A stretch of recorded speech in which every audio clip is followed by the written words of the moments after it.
Ukraine के phosphorus बम के इस्तेमाल ने पुतिन के गुस्से को 7वें आसमान पर पहुंचा दिया है। ज़ेपोरिजिया से लेकर यूक्रेन के कई इलाकों में रूस हमला करके यूक्रेन को सबक सिखाने की कोशिश कर रहा है। रूस के हमले से शुक्रवार को यूक्रेन के कई ठिकानों पर भारी नुकसान हुआ है। यूक्रेन के 300 से ज्यादा सैनिकों की मौत हुई है। यूक्रेन को अपना फाइटर प्लेन भी गंवाना पड़ा है। रूस ने ओडेसा में यूक्रेनी ट्रेन को भी निशाना बनाया है।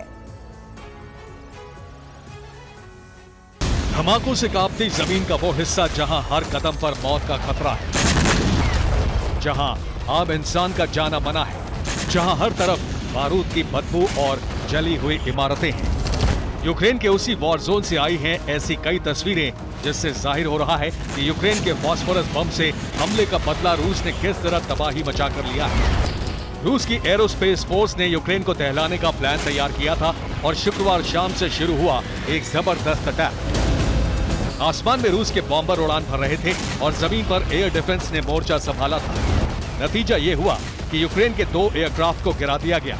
हवा में नष्ट होने वाले दोनों विमान सुखोई 25 थे। एयर डिफेंस ने यूक्रेन के 73 ड्रोन को भी गिरा दिया।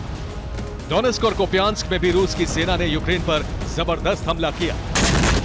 डोनेस्क में यूक्रेनी फौज के हौसले को पस्त करने के लिए रूस ने घातक हथियारों का इस्तेमाल शुरू कर दिया है। रूस के हमले में 310 सैनिकों की मौत हो गई। डोनेस्क और कुपियांस्क में करीब 500 सैनिक जख्मी हो गए।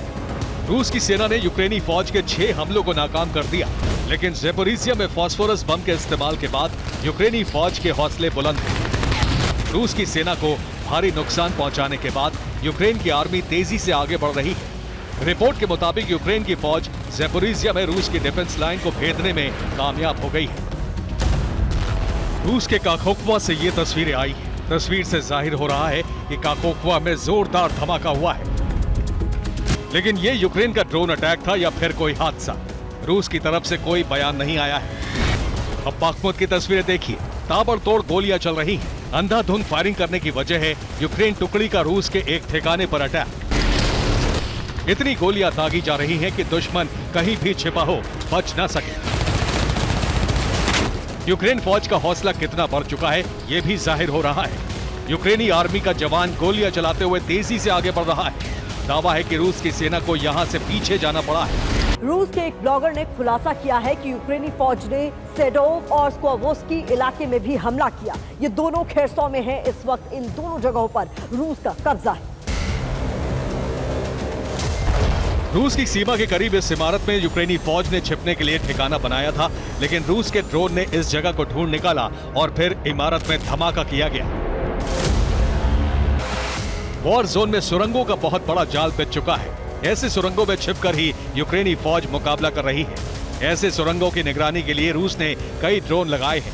जिस सुरंग में भी सैनिकों की मौजूदगी का पता चलता है, वहां ड्रोन से ग्रेनेड ड्रॉप कर दिए जाते हैं। यहां भी यूक्रेनी सेना के कई जवान मौजूद थे, तभी रूस ने ड्रोन से अटैक कर दिया। रात में जंग थम नहीं रही है। यह यूक्रेन के ठिकानों पर रूस की आर्टिलरी का हमला है। रात में ड्रोन यूक्रेनी ठिकानों की पहचान कर रहे हैं और फिर आर्टिलरी से फायरिंग हो रही है। इन धमाकों को देखकर आप अंदाजा लगा सकते हैं कि रूस ने चंद घंटे में ही यूक्रेन को कितना बड़ा नुकसान पहुंचाया है। दूसरी तरफ रूस का सूमी पर प्रहार जारी है। शुक्रवार को सूमी पर कई रॉकेट दागे गए। चेर्निहिव पर भी मिसाइल से हमला किया गया। खार्किव के कई इलाकों पर गोलाबारी जारी है। रूस ने समंदर से भी यूक्रेन पर हमला किया है। रिपोर्ट के मुताबिक ब्लैक सी से यूक्रेन के बंदरगाहों को निशाना बनाया गया। यूक्रेन पोर्ट पर अनाज के कई बड़े बड़े भंडार हैं जिन्हें नुकसान पहुंचा है।